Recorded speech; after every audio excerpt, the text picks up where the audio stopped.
말씀을 가지고 말씀의 초보를 버리고 라는 제목으로 오늘 말씀을 나누고자 합니다. 히브리서 기자는 우리가 지난주 살펴본 앞 본문에서 예수님께서 어떤 대제사장인지 성경신학적인 해석을 말씀했습니다. 조금 어렵고 딱딱한 말씀이었습니다. 이제 히브리서 기자는 오늘 본문에서 우리가 잘 알고 예상할 수 있듯이 권면의 말씀을 시작합니다.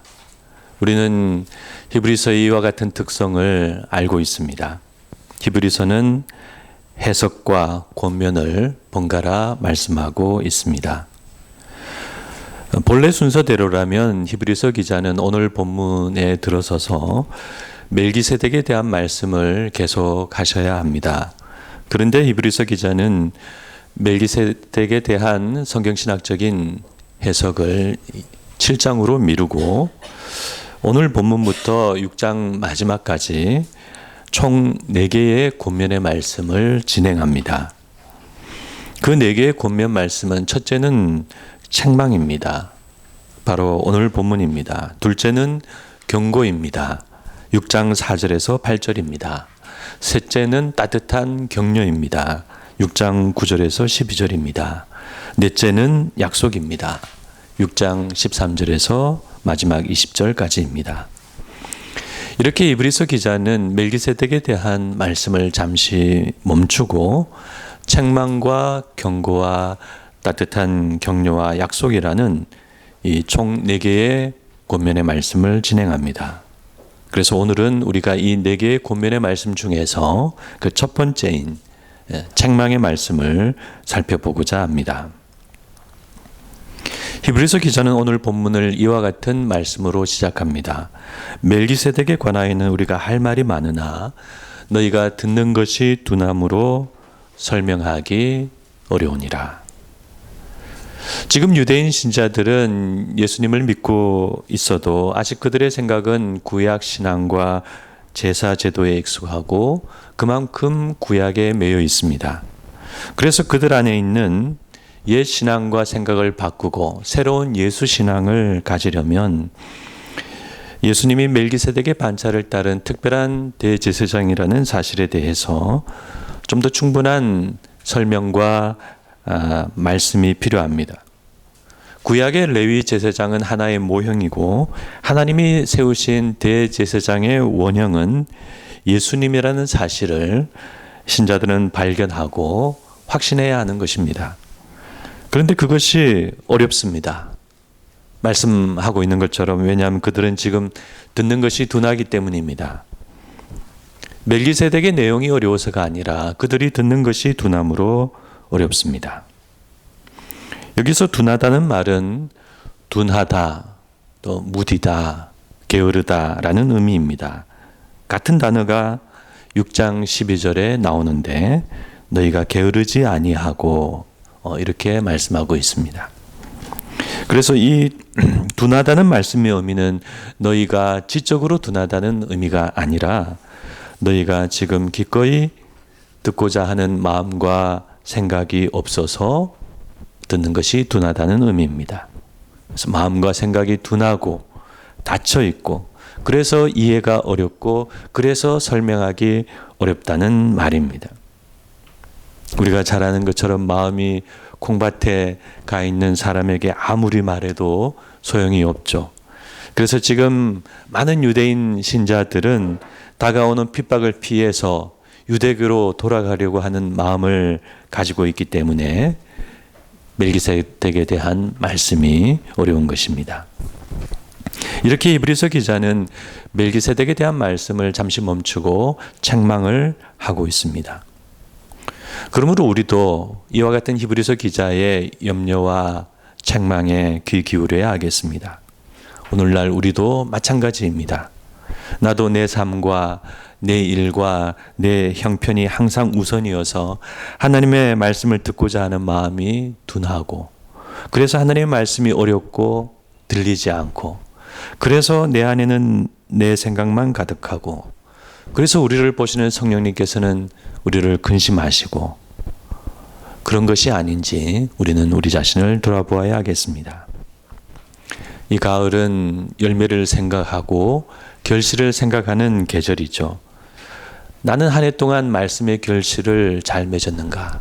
하나님의 말씀은 내 안에 얼마나 들어왔는가? 우리가 생각해 보아야 합니다. 하나님의 말씀을 잘 듣는 것은 팔복의 하나입니다. 심령이 가난한 사람은 하나님을 의지하고 그분의 말씀을 들으러 예수님께 나오는 것입니다. 히브리서 기자의 책망은 12절로 이어집니다. 때가 오래되었으므로 너희가 마땅히 선생이 되었을 터인데 그러나 단단한 음식은 못 먹고 젖이나 먹어야 할 자가 되었도다. 일전에 한 교계 신문을 보니까 교단장을 역임하시고 은퇴하신 한 목사님이 신문에 작은 칼럼을 썼습니다. 자신이 은퇴한 지금에 다시 돌아보니 한 가지 후회가 있다고 말씀했습니다. 그간 자신의 목회와 설교는 한마디로 설탕물이었다는 것입니다.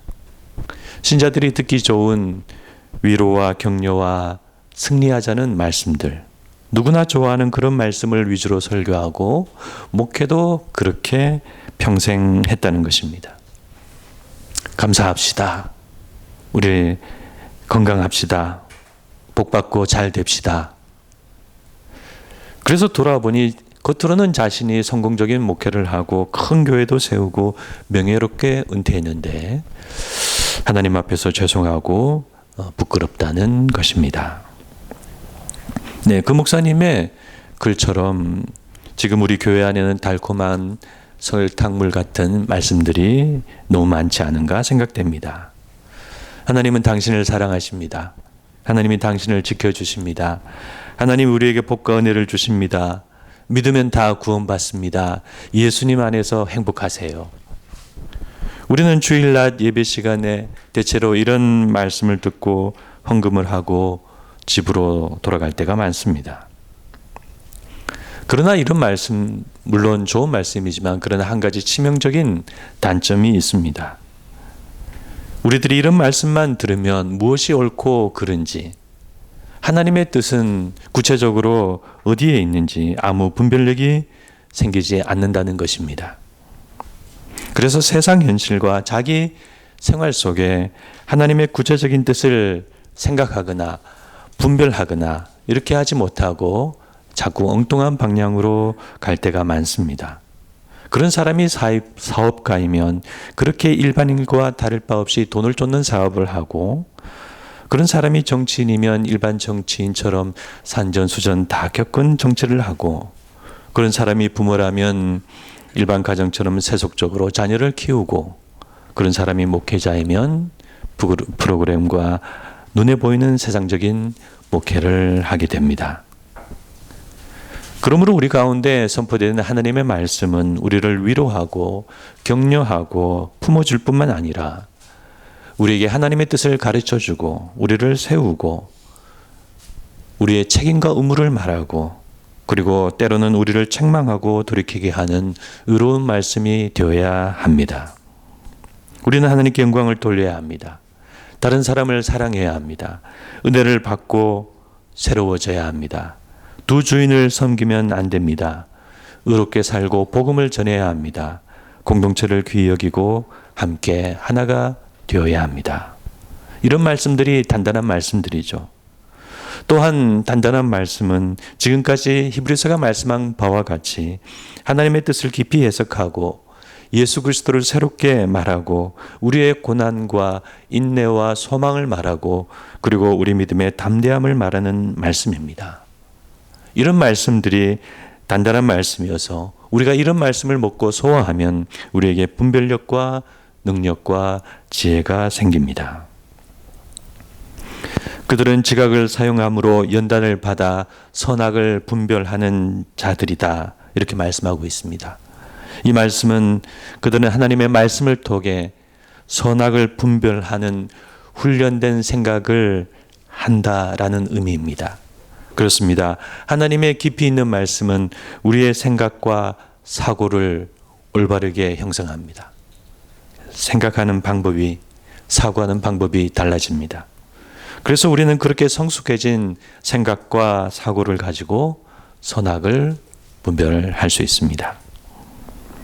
흔히 우리가 기도를 통해 분별한다, 그런 말씀을 합니다. 그런데 그것도 마찬가지입니다. 기도는 우리의 마음과 생각을 하나님 앞에서 깨끗하게 하고, 우리는 그런 깨끗해진 마음과 생각으로 하나님의 뜻과 선악을 분별하는 것입니다. 그러므로 우리 성도님들은 히브리서가 말씀한 이런 말씀들과 해석과 권면을 잘 들으시기를 바랍니다.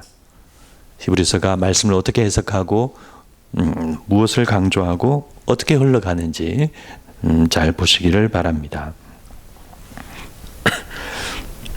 아울러 히브리서를 설교하는 이 설교 시간도 잘 귀 기울여 주시기를 바랍니다. 딱딱하고 좀 재미가 없지만 이런 말씀의 시간을 통해 하나님께서 우리에게 믿음과 지혜와 분별력을 주실 줄 믿습니다.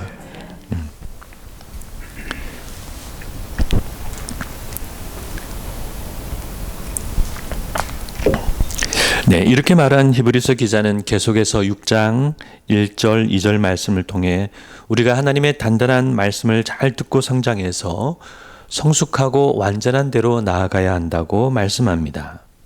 그러므로 우리가 그리스도의 도의 초보를 버리고, 이 말씀은 당연히 그리스도의 말씀의 초보를 아주 버려라는 말씀이 아니죠. 거기에 계속 머물거나 맴돌거나 그것을 열심히 다시 쌓거나 그렇게 하지 말라는 의미입니다. 간혹 어떤 교회를 보면 금요기도회를 특별히 회개의 시간으로 정하고 그렇게 모이는 교회가 있습니다. 그래서 금요기도회만 되면 목사님이 죄에 대한 설교를 말씀을 하시고, 이어지는 기도 시간에 모든 성도가 한 주간에 지은 죄와 또 알고 지은 죄, 모르고 지은 죄, 그렇게 눈물을 흘리며 고백하는 시간을 가집니다. 그런 고백하고 회개하는 시간을 매주 그렇게 똑같이 반복합니다. 그러나 그런 회개의 시간을 우리 신앙의 루틴으로 매주 정기적으로 가지는 것이 과연 좋을까요? 물론 우리는 죄를 고백해야 합니다. 그러나 우리가 매주 죄를 샅샅이 찾고 철저하게 고백한다고 우리가 거룩해지고 우리 신앙이 좋아지는 것은 아닙니다. 중세 수도원에서는 철저한 회개를 위해 자신의 몸을 스스로 채찍질하는 그런 고행을 하기도 했습니다. 그러나 우리는 회개와 회개 기도를 조금 구분해야 합니다. 죄는 우리가 회개하고 돌이키고 밝고 건강한 생활을 하고 그리고 우리 믿음이 성숙할 때 극복되는 것이지, 계속 눈물을 흘리며 열심히 회개 기도를 한다고 극복되는 것이 아닙니다. 그러면 우리는 죄를 짓고 회개 기도를 하고 또 죄를 짓고 회개 기도하는 그런 어두운 어린 신앙에 빠지고 맙니다. 그러므로 우리는 그리스도의 그와 같은 초보를 버리고 그리스도의 도의 성숙한 영역으로 나아가야 합니다. 완전한 대로 나아가라는 말씀은 성숙한 말씀의 영역으로 나아가라는 의미입니다. 그리스도의 도의 초보를 버리라고 말씀한 히브리서 기자는 이제 그리스도의 도의 초보에 해당하는 6가지 신앙을 예를 들어서 설명합니다. 이 6가지 신앙은 2개씩 짝을 이루고 있습니다. 첫 번째는 죽은 행실을 회개함과 하나님께 대한 신앙입니다. 이것은 한 사람이 처음 하나님을 믿을 때 배우게 되는 회개와 믿음을 가리킵니다. 예수님께서 갈릴리에서 처음 말씀을 전하신 그 첫 말씀이 바로 그것입니다. 때가 찼고 하나님의 나라가 가까이 왔으니 그러므로 너희는 회개하고 복음을 믿으라. 그래서 이것은 우리 신앙이 시작하고 출발하는 기초를 말합니다. 그런데 한 사람이 점점 하나님을 믿고 살아가면 회개할 것은 줄어들고 믿음은 커집니다. 그래서 정상적인 신자는 회개가 줄어들면서 또 자연스러워지고 또 믿음은 반면에 커지고 또한 자연스러워집니다. 그러므로 조금 전에 금요기도의 예를 든 것과 같이 회개와 회개기도에 열심을 내는 신앙생활은 나쁜 것은 아니지만 그리스도의 말씀의 초보에 계속 머무르는 모습이 되는 것입니다. 두 번째는 세례와 안수입니다. 세례도 우리가 처음에 예수님을 믿을 때 받는 상징적인 의식입니다.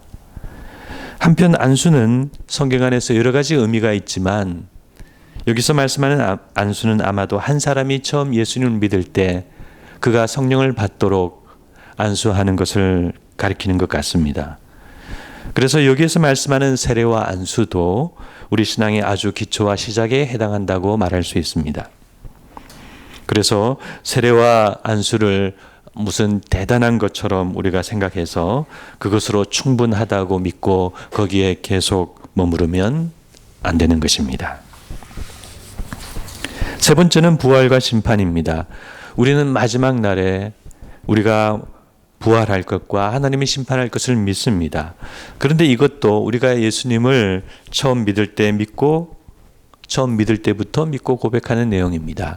우리 오랜 신앙 고백의 가운데 하나인 사도신경 안에 다 있는 내용이죠. 이렇게 히브리서 기자는 우리가 믿는 신앙의 기초를 예를 들어서 말하면서 거기에 머무르지 말라고 말씀합니다. 아시는 바와 같이 우리 신앙엔 더 높은 말씀들이 많이 있습니다. 사도 바울도 고린도 교회를 향해서 이런 내용을 동일하게 말씀한 바 있습니다. 고린도 교회 일부 신자들이 방언을 받고 그것을 지나치게 생각을 했습니다. 그래서 그것을 하늘의 언어다, 천사의 말이라고 대단하게 생각했습니다. 자신들이 이미 다 구원을 받았고 최고의 그런 신앙의 경지에 올랐다고 생각했습니다. 사도 바울의 지도도 필요 없다고 거부했습니다. 사도 바울은 그런 고린도 교회를 향해서 방언을 지나치게 생각하지 말라고 말씀했습니다. 방언은 우리 신앙의 기초적인 내용의 하나이죠. 그들이 하나님을 오래 믿고 잘 믿어서 성숙해져서 방언의 은사를 받은 것이 아닙니다. 하나님은 그때 그 시대 속에 그 고린도 교회에 그런 은사를 허락하신 것이죠. 그런 은사를 받은 사람도 있고 받지 못한 사람도 있었습니다. 그래서 사도 바울은 방언을 지나치게 생각하는 일부 고린도 교회 신자들에게 이렇게 말씀합니다. 너희는 더욱 큰 은사를 사모하라. 내가 또한 가장 좋은 길을 너희에게 보이리라. 그리고 하시는 말씀이 바로 고린도전서 13장 사랑에 대한 말씀입니다. 그러므로 우리가 이렇게 볼 때 히브리서 기자나 사도 바울이나 그 가르치는 바가 동일합니다. 우리는 우리 신앙의 기초를 형성하는 이런 초보적인 내용에 머무르지 말고 보다 성숙한 그리스도의 도, 즉 보다 성숙한 예수님의 말씀이 무엇인지 알아서 그리로 가야 한다는 것입니다. 우리는 최고의 은사인 사랑으로 나아가고 자기 절제를 넘어 자기 부인과 헌신으로 나아가고 내 영광이 아닌 하나님의 영광으로 나아가고 승리가 아닌 고난의 겟세마네와 십자가로 나아가야 합니다. 은사를 받았다고 자랑하는 사람들이 있죠. 능력을 자랑하고 막 안수해주고 막 뭘 본다고 하고. 그러나 저는 그런 많은 분들이 자기 부인이 없는 것을 많이 보았습니다. 능력을 과시하고 자기를 높이죠. 그러나 자기 부인이 없습니다. 저는 가짜라고 생각합니다. 그러므로 이와 같은 성숙한 말씀과 신앙으로 나아가시는 성도님들이 되시기를 바랍니다. 이제 마지막 6장 3절이 남았습니다. 하나님께서 허락하시면 우리가 이것을 하리라. 여기서 말씀하는 이것은 무엇을 의미할까요? 네, 방금 앞에서 말씀한 내용입니다. 우리가 그리스도의 도의 초보를 버리고 완전한 성숙한 곳으로 나아가는 우리의 영적인 성장을 가리킵니다. 하나님이 허락하시면 우리가 그런 영적인 성장을 할 것이다 라는 의미입니다. 네, 당연한 말씀이죠. 영적인 성장과 진보는 우리 힘만으로 되는 것이 아닙니다. 그것은 하나님의 역사이고 하나님의 은혜입니다. 하나님께서 우리에게 은혜를 주시고 우리를 이끌어 주셔야 우리 신앙은 자라고 성장할 수 있습니다. 그러므로 이 말씀은 히브리서 기자가 오늘 본문을 마무리하면서 하나님의 은혜와 역사 그리고 우리의 책임에 대해 그 균형을 말씀하는 내용입니다. 우리는 누군가에게 신앙을 가르칠 수 있는 선생이 되어야 하고 젖을 단단한 음식을 먹는 자가 되어야 하고 초보를 버리고 완전하고 성숙한 대로 나아가는 사람이 되어야 합니다. 이것은 우리의 의무이고 책임입니다. 그러나 한편으로 그것은 하나님의 은혜이고 하나님의 역사입니다. 그러므로 이 말씀은 하나님의 은혜와 역사 그리고 우리의 의무와 책임에 대해서 균형을 말하는 중요한 말씀입니다. 이렇게 히브리서 기자는 우리를 말하면서 하나님을 말하고 하나님을 말하면서 우리를 말하는 이런 두 개의 초점을 가진 그런 신앙을 가지고 있습니다. 최근에 저는 유튜브에서 설교를 살펴보다가 한 유명한 목사님이 마태복음의 씨 뿌리는 비유에 대해 설교하시는 영상을 한번 보게 되었습니다. 그 영상을 보게 된 이유는 그 영상의 화면에 나온 그 제목이 너무 자극적이어서 보게 되었습니다. 영상의 제목이 이랬습니다. 아무개 목사님의 10분 명설교 시리즈. 씨 뿌리는 자의 비유를 대부분 잘못 이해하고 있어요. 좋은 밭이 되라는 말씀이 아닙니다. 목사님들이라면은 그 설교를 안 할 수가 없죠. 저도 마태복음 강의 설교를 하면서 그 설교를 했습니다. 찾아보시면 제가 어떻게 설교했는지 확인하실 수 있습니다. 그래서 그 영상의 제목이 제가 그 말씀을 평소 생각하는 방향과 달라서 그 영상을 보게 되었습니다. 결론적으로 그 목사님이 말씀하는 내용이 무엇이냐 하면 우리는 우리 힘으로 옥토가 될 수 없다는 것입니다. 옥토가 되는 것은 하나님의 역사라는 것입니다. 네, 틀린 말씀이 아니죠. 그러나 저는 그 말씀에 전적으로 동의하지는 않습니다. 저는 그 목사님이 어떤 배경과 어떤 의미를 가지고 그렇게 말씀하는지 조금 이해합니다. 그 목사님은 장로교 목사님이시고 장로교 신학을 하시고 장로교 신학교에서 가르치시고 그러니까 그 목사님은 칼빈주의 신학을 가지고 계십니다. 칼빈주의 신학은 하나님의 주권을 가장 중요시하는 그런 신학이죠. 그래서 칼빈주의는 하나님과 인간이 있으면은 인간의 측면보다는 하나님의 측면을 강조하는 신학적 특성을 가지고 있습니다. 한국에는 장로교회가 많고 장로교 신자들이 많으니까 그런 신학적 배경을 가진 설교 영상이 유튜브에 많이 올라가고 있는 것 같습니다. 그래서 유튜브를 또 보다 보니까 씨 뿌리는 비유에 대한 또 다른 비슷한 그런 설교 영상이 많이 있었습니다.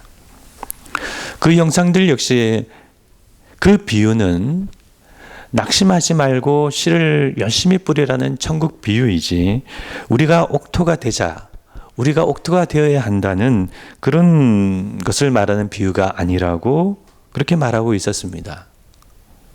이런 설교들도 다 그 신학적 배경은 인간의 측면보다는 하나님의 측면을 강조하는 칼빈주의 신학에 있다고 할 수 있습니다.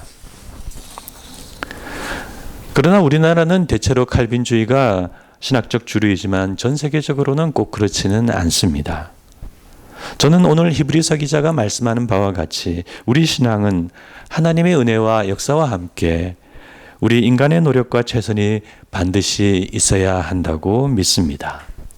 그래서 저는 하나님 측면과 인간 측면을 동시에 고려하는 신학적 입장을 가지고 있습니다. 그래서 제가 마태복음 강해 설교를 할 때 설교한 것처럼 씨 뿌리는 비유는 제목 그대로 우리가 어느 밭이든 가리지 않고 낙심하지 말고 씨를 뿌려야 한다는 천국 비유이기도 하지만 그러나 예수님께서 제자들을 불러서 그 비유를 해석해 주실 때에는 그 밭을 사람의 마음으로 말씀하시고, 그래서 말씀을 듣고 깨달아 30배, 60배, 100배의 결실을 해야 한다고 말하는 그런 분명한 비유입니다. 그런 점에서 씨 뿌리는 비유는 씨 뿌리는 비유이기도 하고 동시에 네 가지 밭의 비유이기도 합니다. 씨도 중요하고 밭도 중요합니다. 그러므로 저는 그 비유를 칼빈주의 입장에서 하나님 측면만 말하는 설교를 좋은 설교라고 생각하지 않습니다. 우리는 좋은 밭이 되기를 사모하고 기도하고 노력해야 합니다. 따라서 오늘 본문의 마지막 말씀, 하나님께서 허락하시면 우리가 이것을 하리라. 이 말씀을 따라 최선의 신앙생활을 하시기를 바랍니다. 말씀을 맺고자 합니다. 히브리서 기자는 오늘 본문에서 책망의 말씀을 우리에게 전해주고 있습니다. 다가오는 박해의 어려움 앞에서 유대인 신자들은 유대교로 되돌아가린 마음을 지금 품고 있습니다. 그런 유대인 신자들을 향해 오늘 말씀은 신앙의 초보를 버리고 완전한 대로 나아가 어려움을 이기고 끝까지 주님을 붙들라고 말씀하고 있습니다. 그리고 또한 그것은 하나님의 은혜이며 하나님의 역사라고 말씀합니다. 아무쪼록 이와 같은 귀한 책망의 권면의 말씀을 마음 깊이 받아들이시는 우리 성도님들이 다 되시기를 주님의 이름으로 간절히 소망합니다. 네, 기도하시겠습니다.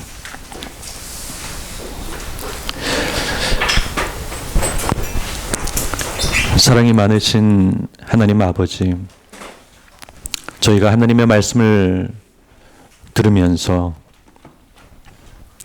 때로 책망을 받아야 할 줄 믿습니다. 너희 마음이 둔하다. 그러므로 너희가 너희에게 설명하기 어렵다.